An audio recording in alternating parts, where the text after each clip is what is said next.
Pamiarsa pemargin proyek penataan Pantai Seminyak, Legian lan Kute utawi Samigita kelanturan kantos warse kalih tali 3 likur.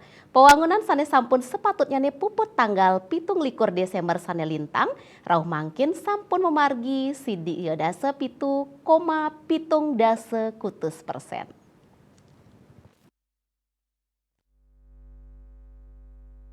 Kepala Dinas Pekerjaan Umum dan Penataan Ruang PUPR Badung Ide Bagus Suryaswamba Mausang, pewangunan Samigita pacang kedadosang daya tarik wisata sane anyar. Santukan pemerintah Irike ngelintangin Dinas Pariwisata taler pacang laksanayang makudang-kudang parikrama untuk ngedautin wisatawan ring genah punike. Rauh mangkin proyek penataan sampun memargi siadase 7,7%.